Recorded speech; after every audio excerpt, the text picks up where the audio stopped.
Die Hard is a classic. And there's recently been this huge to-do about whether or not Die Hard is a Christmas movie. I have an opinion about it, and it may surprise you.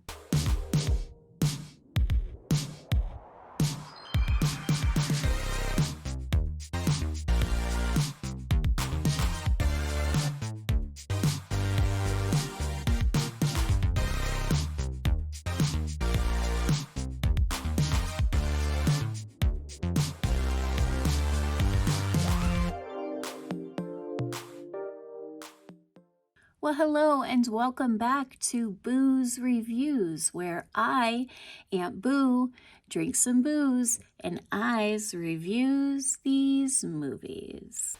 Today's booze is Hark and Holly Glühwein. Imported straight from Germany, I picked this bottle up at Trader Joe's. And no, my video is not sponsored, but I'll accept German money, guys, if you want to sponsor me. Under the table where the Germans are. Glühwein is basically just mulled wine, and it is a delicious German holiday drink. And what better to celebrate a common German thief than with a common German drink? I'm an exceptional thief, Mrs. McLean. All right, I put a cinnamon stick and some oranges in mine, bottoms up. And yes, I did bring the entire pot of mulled wine down here. It's not all the way full, all right? It's not even like a fourth full, okay? It's just I just didn't want to run up and down the stairs as I run out. So, and I have like this big old ladle, and I'm wearing white, which is just, I'm just asking for it. Today's movie is the most controversial movie to have ever been made. No, it's not. It's Die Hard. Dun, dun, dun. With a running time of 2 hours and 12 minutes, Die Hard came out in 1988, and it stars Bruce Willis, Alan Rickman, and Bonnie Bedelia, and Mr. Winslow, Reginald Val Johnson. I was contemplating on how I was going to approach this video because everyone knows Die Hard. You know Die Hard. You know all about Die Hard. Hold on. If room temperature wine got me all hot, then hot wine is going to like melt my face off. That's okay because I'm kind of looking like a ghost. What's up with this? Ugh. Die Hard is a classic, and there's recently been this huge to-do about whether or not Die Hard is a Christmas movie. I have an opinion about it, and it may surprise you. I don't give a shit. I don't give a shit if Die Hard is a Christmas movie or not. I don't care what you think. If you watch it on Christmas, then it's a Christmas movie. It does have Christmassy elements in it. He does kind of save the day, and that day is Christmas, so you could argue that it is a Christmas movie. You could also argue that it's not, because it's not about Christmas. It's about shooting up German thieves, right? Here come the burpees. Bonnie Bedelia, Bobelia, Banana Fanafofi. What I want to talk about is the fact that Die Hard is a perfect movie. This wine, wowza, it's hitting me. It hits. It's wow. Surprisingly not as sweet. It's fine. It is fine. I don't want to Hans Gruber. I don't know why I'm talking like Dr. Doofenshmirtz when I say German words. I think I'm butchering this beautiful language. I'm sorry. But to be fair, I'm drunk on your wine, so get over it. It's got bite to it. I'm gonna say it's not my favorite, but I'm still gonna drink it. I don't know if Die Hard is a Christmas movie or not. Who cares? I know you're wondering, what qualifies you, Carrie, to weigh in on all these movies? What really qualifies you to talk about movies in such a way? And I'm going to say nothing. Nothing qualifies me. I have an English degree and an emphasis in creative writing, so I look at movies from kind of a story standpoint and character development and things like that. I don't have a lot of experience in cinema. I took an intro to film class, but it was like weird. Like we talked a lot about Metropolis, and the teacher in my intro to film class, he wore like this black turtleneck and these black, he looked like Dieter from Sprockets. Oh my gosh, he's German. It's full circle. It's all coming back to me now. Remember Dieter from Sprockets? Now is the time on Sprockets when we're done. So yeah, I'm not qualified. I don't have really any good things to say. I'm kind of funny, and I thought, I'm going to talk about Die Hard because you. I like it. And also because everybody, everyone on that describes everyone on YouTube shouldn't really be on YouTube. There's about 5 people, including Dr. Romney, who should be on YouTube giving advice to people. All I'm doing is just shooting the shit, and I'm bringing you along with it. So no, I'm not qualified to talk about movies, but they're movies. It's not like I'm talking about heart surgery or something. Who gives a shit? Die Hard is a perfect movie. And I know what you're thinking. It's a little pedestrian to be a perfect movie. No, and don't use that word. Don't condescend to me. Pretentious bullshit. It is a perfect movie from start to finish. It even had, it's just perfect. This was made in 1988, and you can totally tell because you could still smoke inside of places. He didn't even roll the window down when he lit a cigarette in the limousine. And Bruce Willis. 1988 Bruce Willis. Yeah. Yeah.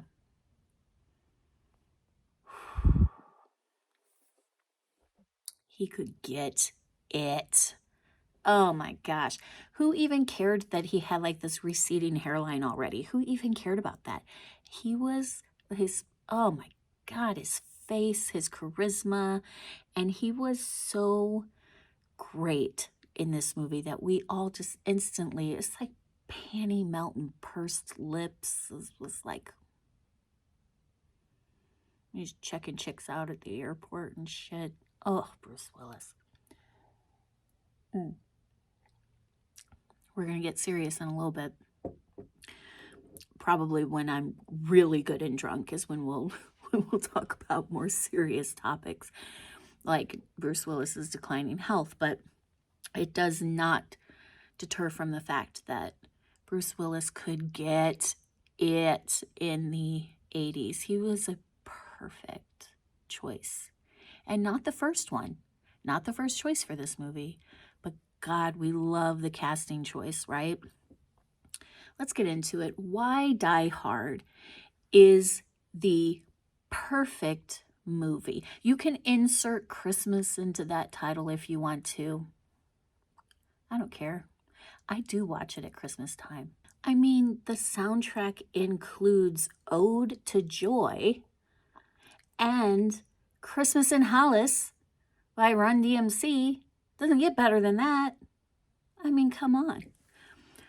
It's the perfect movie because the setup right away from the get-go in the airplane, we know Bruce Willis is nervous. He's nervous to fly. He's clenching on the thing. And the guy next to him is like, you know what the secret is? You get to where you're going and you take off your shoes and then you walk around barefoot and you make fists with your toes. He's talking about like grounding exercises. These are things that like therapists know. And it works. It does work. Grounding exercises like let me touch something, let me smell the things around me. I notice this color, this thing, you know, that's the way to like ground yourself in textures and carpet. And he's like, you know, everywhere had carpet in the 80s. And everyone had carpet in the 80s. Apparently. It's not like I watch a lot of 80s pornography or anything, but I've heard it's like Muff City down there. This wine is hitting me in the feels. I know I'm going to spill this all over me at some point. It's because I live on the edge. I live on the edge like freaking John McClane.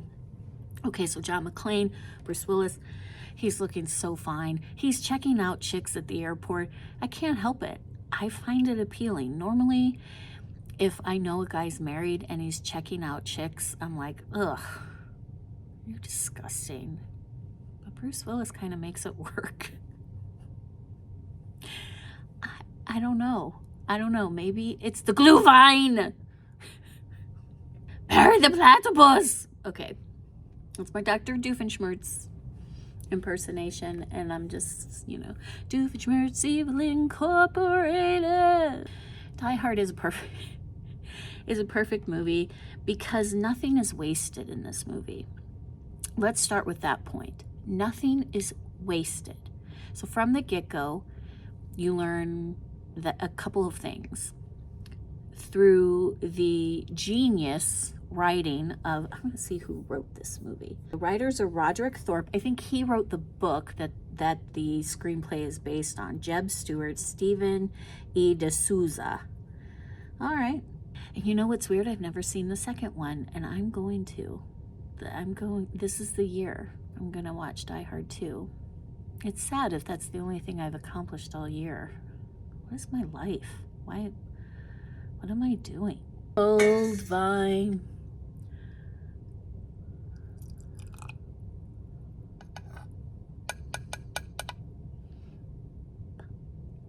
So see, nothing is wasted.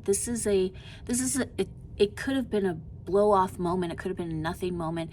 But when he gets to where he's going, he takes off his shoes and then he spends the rest of the movie barefoot. That's genius. That's really good writing. That's using everything. That's why I say nothing in the script gets wasted. There's really not a lot of fluff in the movie. It's all meaningful, which is rare to find in an action movie. Okay, so John McClane is traveling home to see his wife. They're separated, and she's another reason why the movie is perfect. Because she doesn't want to stay in New York. She was offered a great job, a great career, and she moved to LA so she could follow it. Good for you. Good for you. She is a career woman. A career woman. For last week. She brings home the bacon. She fries it in a pan. She throws the grease in your face as you're falling out of Nakatomi Tower.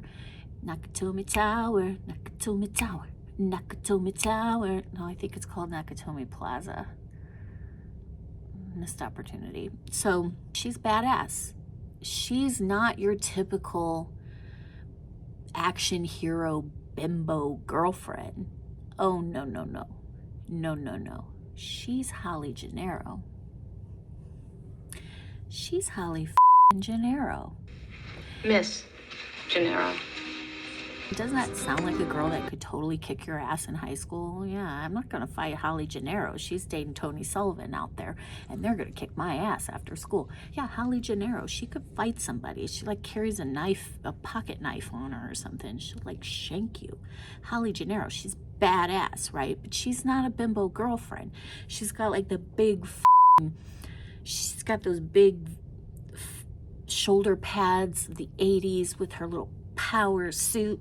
I think I have a thing for women in suits.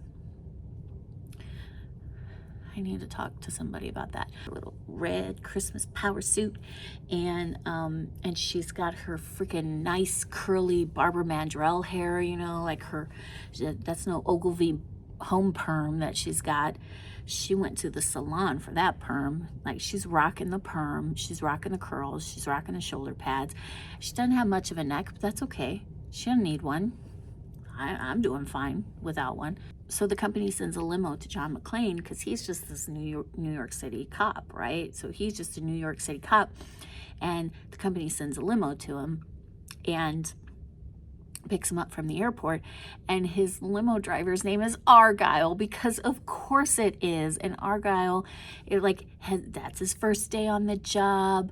And then John McClane is like, I've never been in a limo, and Argyle is like, I've never driven a limo. And then they like have this, like, he's just so cool. Like, everyone wants to be his friend. I think even Hans would have been his friend if they weren't like mortal enemies. Hans Gruber, that is. Hans Gruber. So he gets to Nakatomi Plaza. He looks up his wife, and she's changed her name from McClane to Gennaro. Holly. Holly. The Glühwein is Harkin Holly. Oh, wait, I did do that on purpose. Okay. I kind of forgot because the wine is kind of going straight to my head. No. Oh. I keep forgetting that it's not as sweet as it's a bit tart. It's kind of like somebody tell me, do they add sauerkraut to it?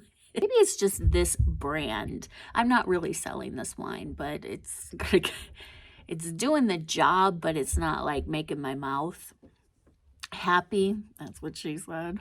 And so Mrs. McClane has changed her name because apparently it's just a power move. She's such a badass, but it's not wasted.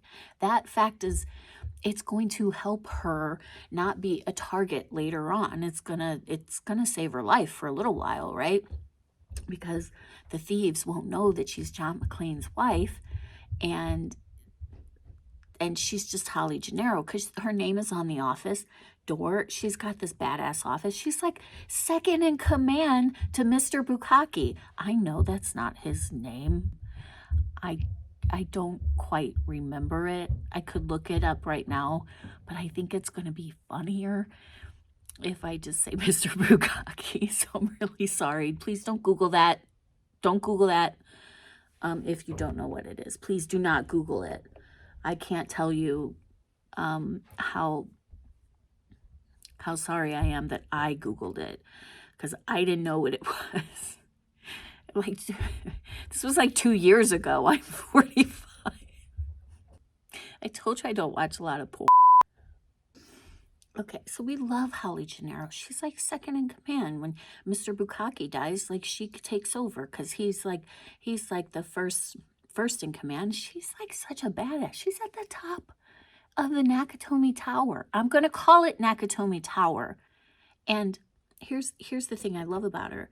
She talks to people as if she is on their level. Throughout the whole movie, she's going to do that.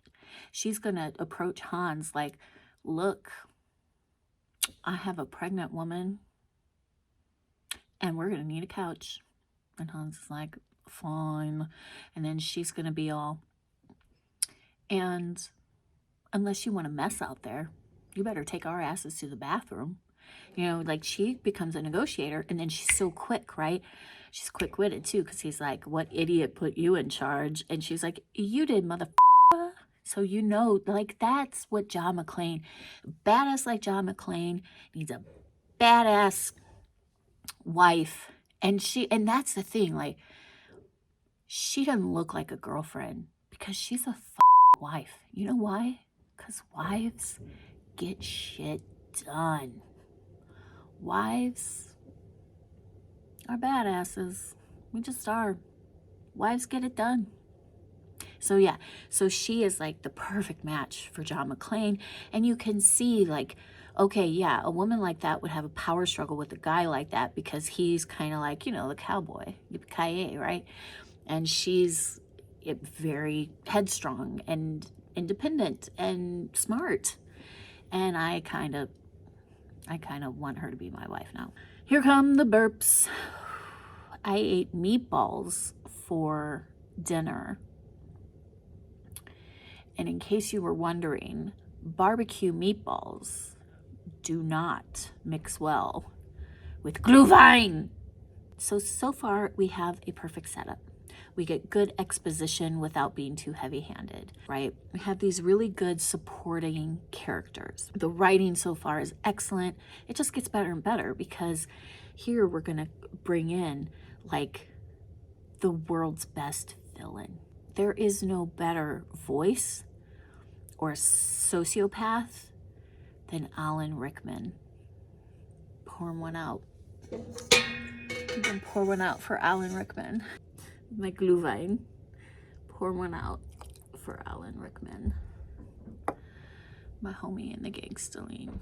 I don't know what he did before this. I think he was like a stage actor with that voice. He could have done Shakespeare. He was probably this well-trained actor. I should probably do a little more research before doing these videos.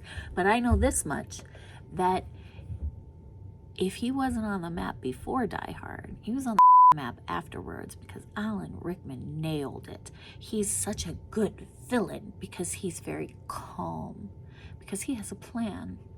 They have thought of everything in this plan. If John McClane hadn't thrown a huge wrench into their plan, they could have stolen the money, blew up the tower, and yeah, they'd be on a beach collecting 20%. But no, Hans Gruber arrives and he's like with his German posse, and Steve Urkel is there too for some reason. And then there's like tall Huey Lewis, there's German Jeffrey Dahmer, and then there's Carl. Carl, the police are probably on their way. Tell Carl his brother is dead. Tell him to come down. Carl, kom sofort. Marco, you and Fritz take the body upstairs and out of sight. I don't want the hostages to think too much. Ich weiß nicht, wie ich es erklären soll. Smile, Carl. We're back in business. Carl, really? So yeah, it's like Hans Gruber and his whole posse of German thieves, and then an Asian guy in there somewhere, and then with really interesting haircut, like he's mostly bald, but then he also has long hair. I think that was a thing. That was a thing in the 80s. They pretend to be terrorists or not. I don't know. He's like, what makes you think we're terrorists? No, they're just thieves. They know where there's a lot of money and they're going to get it. He's like the Ocean's 11 of German people. Anyway, Hans Gruber is the perfect villain and they have the perfect plan. Except they don't count on John McClane being such a handsome badass. Bruce Willis is the perfect hero. They didn't count on him when they were counting their money.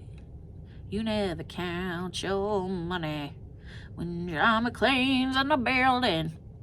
And so John McClane, like, as soon as he hears the bullets, he's like, oh shit.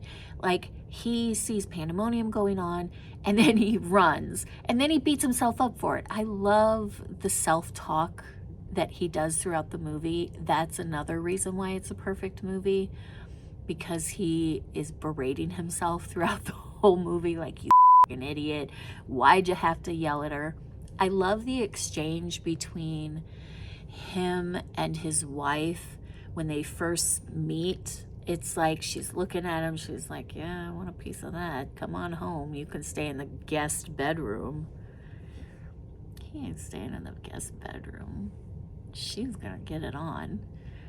I would. I mean, he is wearing the shit out of that wife beater. I know, I hate that word. I don't know what a tank top. That's not what it is. When I think of tank top, it's for women. He's wearing a male tank top, whatever. He ends up taking it off all the way, and I'm mad about it.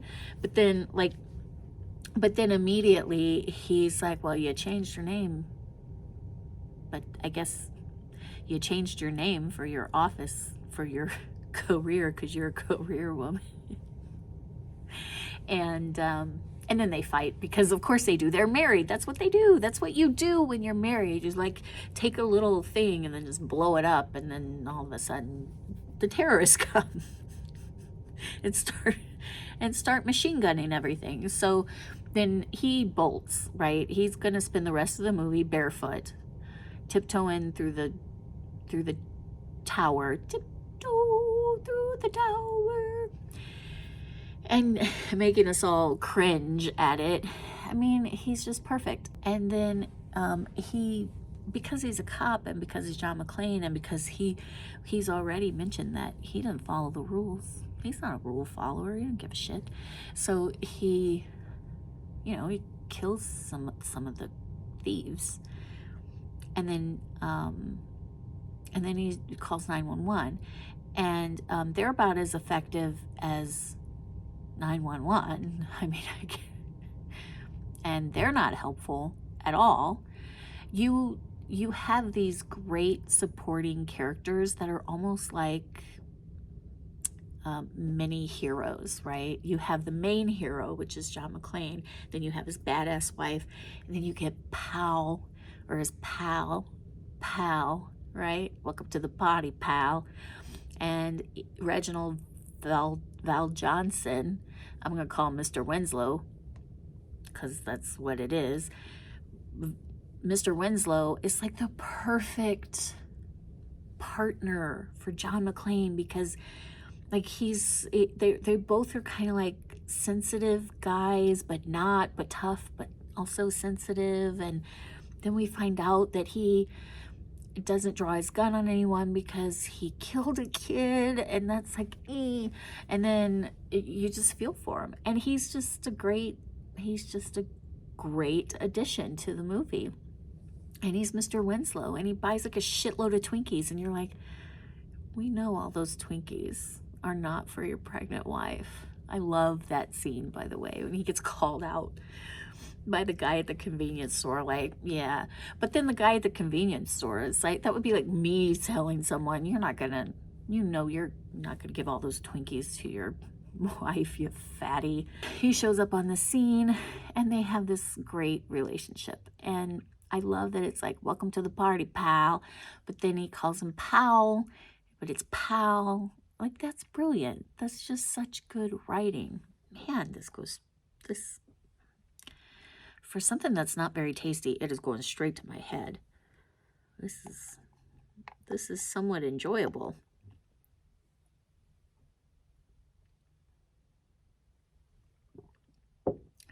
The glühwein is growing on me.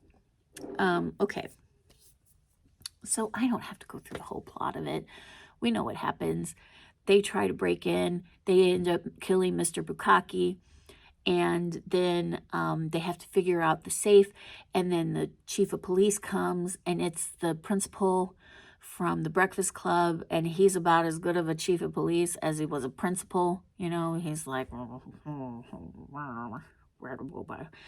then he everything up, and then there's explosions and shit.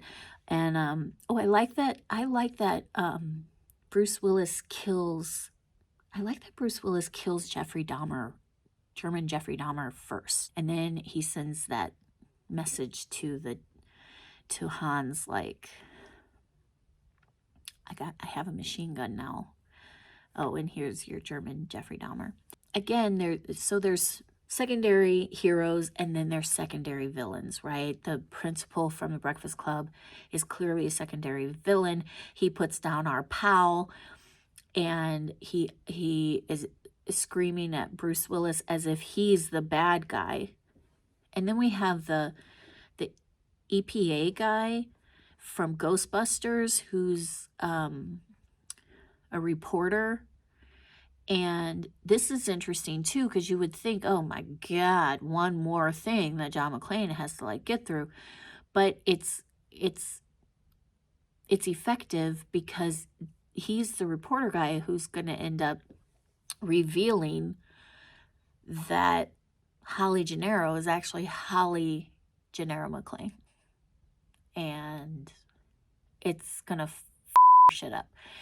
Remember in Real Genius, he was the professor where they filled his house up with popcorn. Remember that? He was a good 80s bad guy. He's a real good douchebag. Like, he's not evil enough to be evil.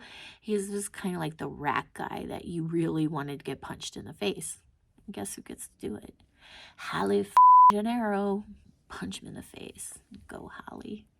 You go, Holly. Punch him. Punch him in the face.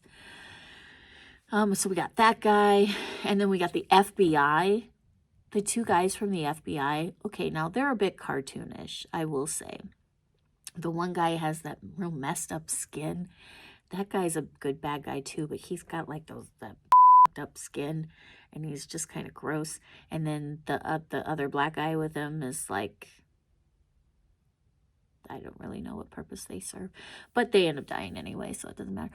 And then there's the douchebag coworker who's like doing cocaine at the Christmas party, and he's such a douchebag, and he's trying to get with John McClane's wife, and it's like, buddy, you don't even stand a chance with your cap teeth and your coked out nonsense. It's like, you can't even stand against 1988 Bruce Willis. Just gonna put a little more wine in my cup. I have to, it's like a cauldron of wine. I have to like pull down. And it's gotten a little cold, but I'm not going back upstairs because my kids, I think they're in bed. They're being really quiet, and it's kind of late at night, which is good.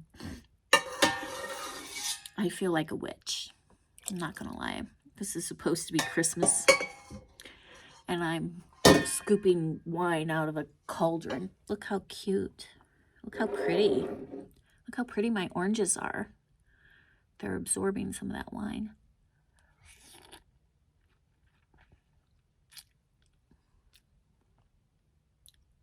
That was a mistake. How's my boobs? How's my shirt? Okay. I know it's easy to say he was good looking. He was attractive. He had movie star good looks. He was on Moonlighting before this, and he was very charming and playful and funny. He was a comedian. He's a comedic actor. Can you imagine another action hero like, let's just say Jean-Claude Van Damme or Steven Seagal or Sylvester Stallone trying to say some of those witty remarks that Bruce Willis said? No, it had to be Bruce Willis cast in this movie. Nobody else could do it. And I think they wanted a more beefy, well-known action hero.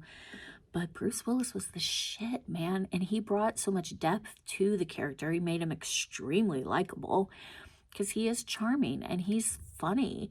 And the guys want to be his friends and the ladies want to fuck him.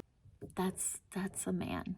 That's a good action hero, right? And he had the proper vulnerability to pull off a couple of those monologues that he has in the movie, or the one where he is talking to Officer Powell and he's telling him what to tell his wife if he doesn't make it out.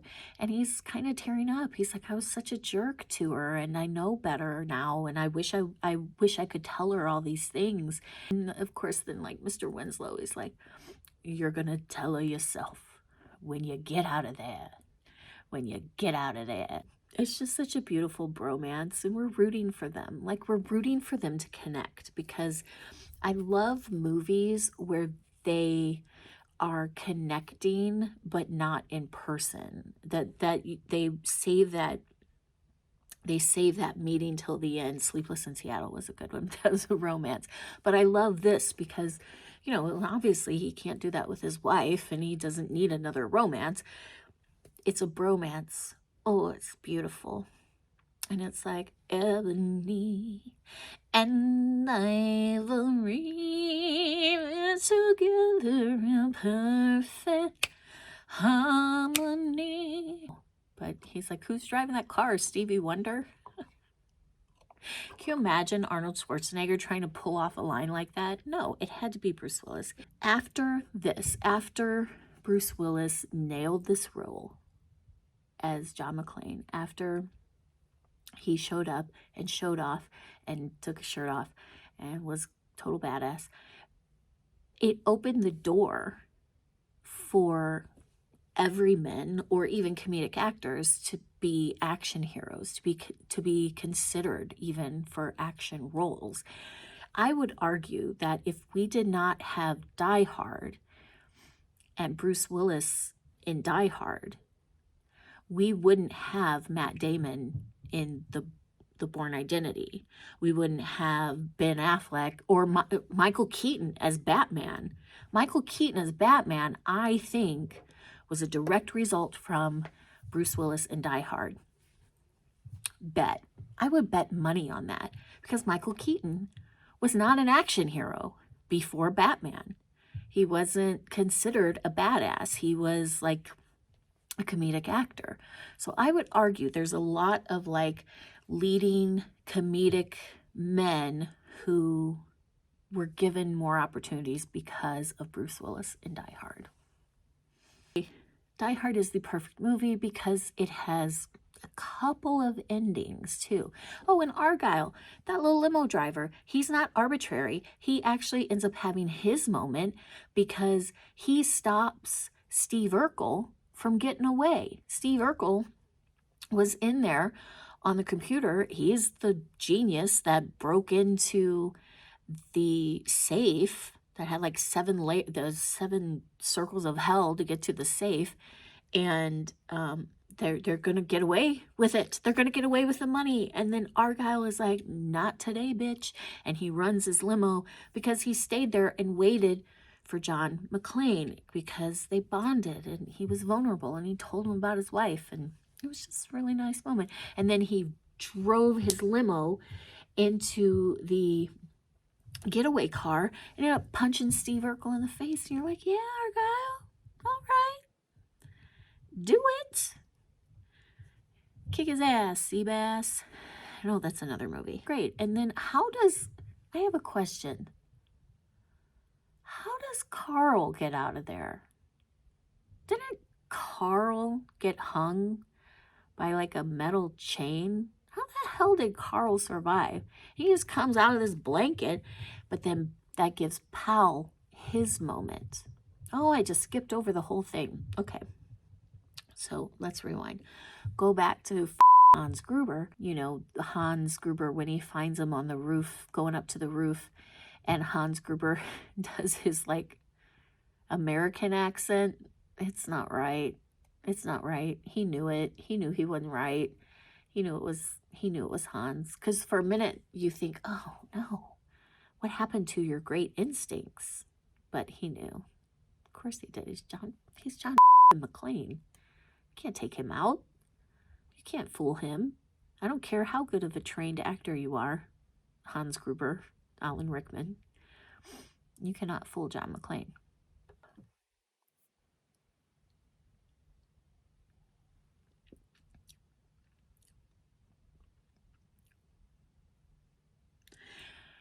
Anyway, it was so action-packed and it was so well-paced and it was fast. And I mean, at every turn, he's got obstacles to overcome and assholes to convince not to be assholes. And he has to even convince people to listen to him, what's going on. And I mean, it's just fantastic, right? And he's doing it all barefoot. The only way I could respect him anymore was if he was in heels, high heel shoes. Why did I say it like that? I think that's how they said it in the 80s. Oh, and Hans Gruber falling, which we've all seen. We've all seen it by now, like the behind the scenes thing where they released Alan Rickman prematurely. I didn't know what else to know what else to say. They released I'm sorry I premature Alan Rickman all over you.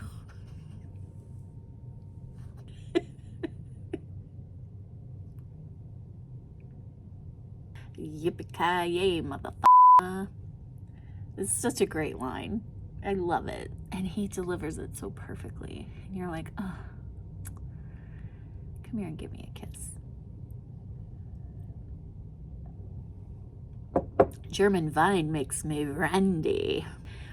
And I'm going to tell you, for a movie that was made in 1988, with a lot of explosions and effects and stuff, it holds up. It holds up. The effects hold up. They must have used a lot of real explosives. There's no weird CGI. And there are a few green screens, I think, but